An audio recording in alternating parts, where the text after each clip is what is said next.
So Ravens flock, we're about more or less a third through the offseason at this point. The most important part, the busiest parts of the offseason have pretty much come and gone at this point. We've seen the first wave of free agency, the second wave of free agency, the NFL draft has completed, the third wave of free agency has completed as well for the most part. And now we're entering the part of the season where most of the roster is already put together, but of course we're gonna wait to see the final 53-man roster in the coming months. But there's still several veteran players that are available right now in free agency, whether it be because their contract expired or because they got released. One of those players that got released was Jadeveon Clowney. Obviously, we remember him from just a season ago. He came to the Ravens and he had a really nice bounce back. He went through like a lull in his career. He never really lived up to that number one potential, but he had some highs and lows. Like he was a solid enough player, obviously, like a respectable starter. He went through like a lull where he was with the Seahawks and the Texans where he wasn't really doing a whole lot. He went to the Browns.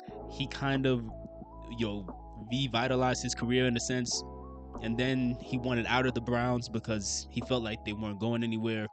And then he ends up on the Ravens last year, and it pretty much was a career year for him. If I'm not mistaken, it was either his career high in sacks or a tie with his career high in sacks with 9.5. And it was a pretty solid signing, a pretty solid pickup late in the offseason. Now, as we all know, the Ravens front office, they love bringing in these older guys, these older veterans, and most of the time it really doesn't work out. But to be fair, there are times where it does work out and the person exceeds expectations and they outplay the contract that they got. And that's what happened with Jadeveon Clowney, where he far exceeded what anybody was expecting out of him last season. Like, I think last season at best I might have expected maybe 5 sacks, and he finished with almost 10. He finished with like 9.5. I think he came like either one sack short or half a sack short. But either way, he took advantage of that. Of course, he signed like I believe it was a 2-year, $20 million deal with the Carolina Panthers. And part of the reason he made that decision was because he comes from the Carolinas. I can't remember if it's North or South Carolina, but what I do know is that he played college at South Carolina, so obviously he wanted to be closer to his family. He played there this past season. Obviously the Panthers, they're not in a position to be focused on contending right now. They're still just rebuilding their team and trying to figure things out. Jadeveon, he had an okay season. He had like 5.5 sacks. I think he might have been hurt at some point in the season. I don't remember, but either way, he had an underwhelming season compared to the season he was just coming off of with the Ravens. 5.5 sacks is I'm not gonna say a letdown, because 5.5 sacks from a guy who's like 10 plus years in, or however many years he's in, that's not too bad, but I'm sure they probably wanted more. Either way, they decided to release him, and many Ravens fans are excited because they think that this would be a good opportunity to bring him in to help bolster up this roster even more, and bring in another guy who was able to work well in this system. He knows the defense for the most part, even though Mike McDonald is no longer here. He knows the people here. He got along with everybody well, as far as we know. And I think it would be a good idea, depending on the situation. Obviously, I don't think they should overpay him, and I'm sure the Ravens, because they're already cheap, they probably already considered that themselves. There's probably a certain number they have in mind, because they already don't have much available cap space right now. They could have had more cap space, but they chose to sit on their hands. That's another conversation. Either way, the Ravens could bring him in. How much would they pay him? I don't know, maybe $3 to $5 million. That's the most I would see the Ravens wanting to pay him. I'm not saying he can't get more than that. He could from another team. I don't think the Ravens would want to do that at this point.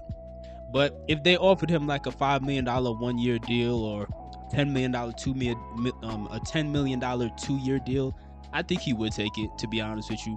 Especially if he's considering winning. if he has the state of mind of saying, hey, I want to actually not just make some money, but I want to actually be on a team where I actually am playing meaningful football and have a chance at competing, it would make the most sense to come play with us. That being said, will he come? I think it's a 50-50 shot, but let's say he does come. Let's say he does come to this team. How is that going to work out for the roster? Because again, we have a lot of edge rushers. I know Ravens fans wanted us to draft one. I wanted us to draft one as well, but the problem with the Ravens is that we didn't have an elite edge rusher, so to speak, like that truly dominant edge rusher. As far as just having bodies in the edge rusher room, we have a bunch of people, of course. The person that I think would end up being a casualty to that sort of situation, I think it would be a guy like David Ojabo. I've said this many times at this point. David Ojabo, he didn't live up to that potential. Now, is that all his fault, or is that the coach's fault for not developing him? I don't know at this point, but either way, David Ojabo never really lived up to what Ravens fans thought he could be. And then on top of that, he also has an injury history. Isn't this like he played like 3 seasons so far, and he's been hurt in at least 2, if not all 3 of those seasons. And then when he gets on the field, he's not big enough difference maker for it to truly matter at this point. I think it would be an easy decision for the Ravens to move on from David Ojabo if they decided to bring back Jadeveon Clowney.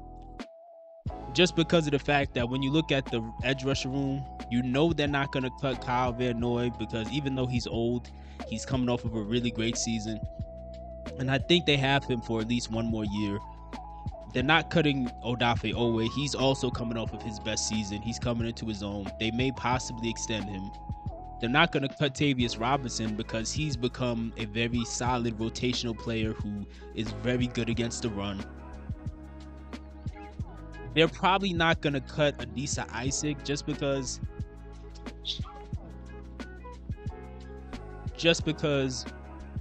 even though we don't know what we have in Adisa Isaac, he's still young enough to where you're like, well, let him stay on the roster to see what he has. Give him a shot. He's on a cheap rookie deal. I think he was a 3rd-round pick.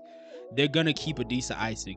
So if they brought Jadeveon, that would make David Ojabo the odd man out in that situation, who would end up being cut. But again, we'll see how it goes. I would be excited overall if they brought Jadeveon back. I think he gelled well with our team, and I think it would be a solid pickup for the right price. But let me know what your thoughts are. Do you think it's a good idea for the Ravens to pursue Jadeveon Clowney? And if we get Jadeveon Clowney, who in the edge rusher room do you think the Ravens will end up cutting this year to make space for Jadeveon?